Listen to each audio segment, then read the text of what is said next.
Lesson 7. Invocation.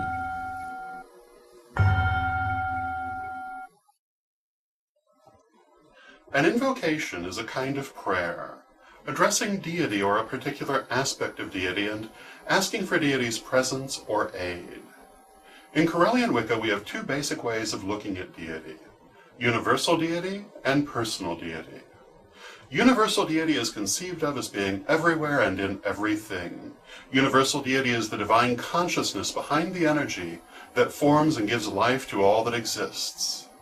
And in Correllian Wicca, we believe that anything that exists lives. Universal deity is above and beyond all individual aspects and manifestations, including the universe itself. Universal deity is the creator, sustainer, and essence of all things. Universal deity is beyond any form of depiction, is neither masculine or feminine in character, and, in truth, is so far beyond our understanding that we can only try to imagine its full nature. To illustrate this, we often refer to universal deity as Mother, Father, God, showing that universal deity includes both the concepts of the goddess and the god within itself. In addition to universal deity, we also have personal deities. A personal deity is any aspect of universal deity with which we can make an emotional connection. We call them personal deities because we relate to them in a personal manner, as opposed to the more abstract nature of universal deity. As described in earlier lessons, we can think of universal deity like a diamond. The diamond is only one stone, but it has many facets. Look at the diamond closely from any one angle, and you will discover patterns in the facets that are not apparent from a greater distance. Examine the facets with a jeweler's loupe, and you will discover formations within the stone that you would never see when looking at the diamond as a whole. Similarly, universal deity is one force or one power in the universe, but it has many facets which are personal deities. Through the many individual conceptions of personal deity, we can learn things we would never understand through the abstract nature of universal deity. Personal deities translate the abstractions of universal deity into human terms that we can understand and identify with. The nature and cycles of universal deity are interpreted through the mythology of personal deities, and in this way we can identify with and internalize them through the emotional connections we make to these separate aspects of deity. Universal deity is without any form of limitation. Any attempt to depict or define universal deity limits our conception, making that conception a personal deity or a limited aspect of universal deity. There are more personal deities, that is, limited aspects of universal deity, than it would ever be possible to count. Personal deities range from the great powers of the universe, goddess and god, to deities who aid specific functions, as Falta, goddess of the roadways, to the higher self of everything that exists, for everything that exists is a limited aspect of universal deity. In general, deity might be thought of as a single universal power having increasingly limited points of reference, some of which include universal deity, all that is; goddess and god, the polar powers, yin and yang, spirit and matter, and so on; the seven great powers, the seven principal archetypes of deity; specific purpose deities, patrons of various activities such as arts, sciences, and so on; the higher self of all things, the individual spirit of any creature or thing. We interact with deity at all of these various levels and others. When we wish to formally initiate that interaction, as at the beginning of a ritual or ceremony, we invoke that deity. Invoke comes from the Latin vos, or voice, and means to give voice to our prayer. But that doesn't mean an invocation always has to be said out loud. An invocation can be made silently, in the heart as well. Deity, being inside us all, will hear. An invocation formally invites the deity to be present and often requests a specific blessing or aid. Many times an invocation will describe the qualities of the deity being addressed. An invocation can also express thanks for past blessings from the deity. Invocations are often quite beautiful. They can be poetic and are sometimes highly artistic. But the best invocation is one that honestly conveys heartfelt emotion toward the deity. In any religion, and certainly in Wicca, your personal relationship to deity is of primary importance. We have many forms of deity, but we know that they, like ourselves, ultimately reflect a single power that flows through all things. That single power, universal deity, is ultimately loving, creative, and always acting toward the good. Consequently, all personal deities are also ultimately loving, creative, and acting always toward the good. Everything you experience has a reason whose purpose is good. You may not always see that good, but it is always there. You never need to fear deity in Wicca. Deity does not judge you or persecute you. Deity will only ever wish to help you. Though our actions come back to us through karma, this is not a divine judgment so much as a necessary balance. It is there to help all beings grow. Deity may give us difficult lessons in life, but this too is motivated by love to help us grow, never to punish us. Whatever may afflict you, deity wishes to help you move past it, for deity only wishes you growth and happiness in whatever personal form you picture deity. Aspects of deity. There are as many forms of personal deity as we could ever imagine, for any image can serve as a personal form of deity if that image can embody an aspect of deity for you.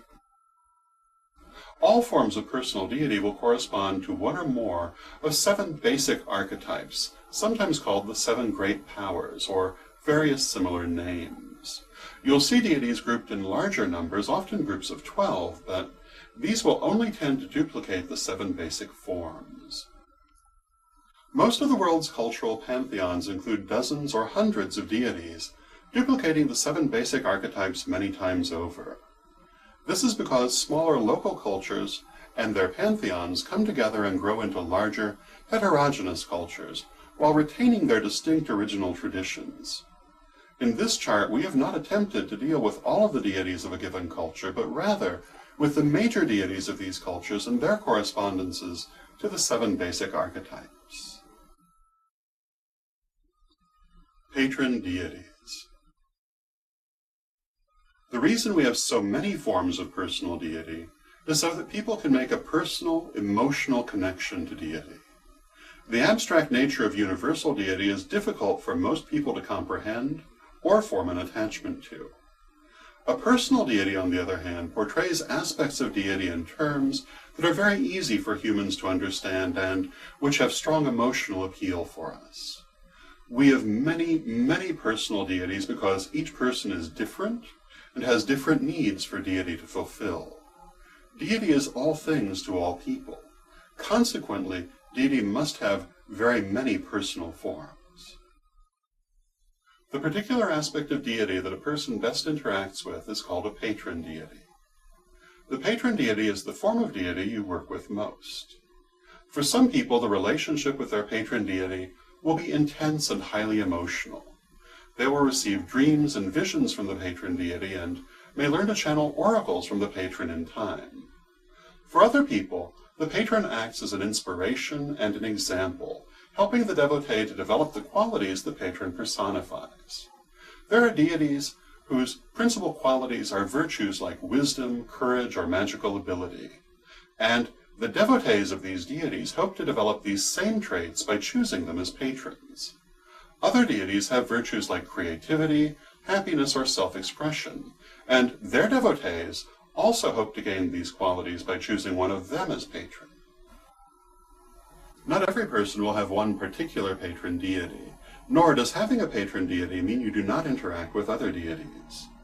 All forms of personal deity are aspects of universal deity, and therefore they can never conflict, though people can surely conflict over them, and they can appear to conflict if you believe they must. Many people will have several patron deities. Sometimes all of these will be given equal status. Other times there will be one principal patron deity and other lesser patrons. This is not unusual and works perfectly well.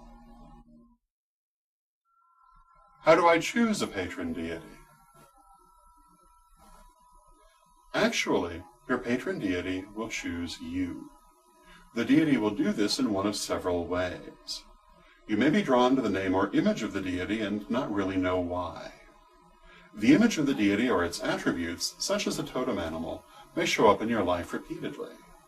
You may have a vision of the deity. You may just know.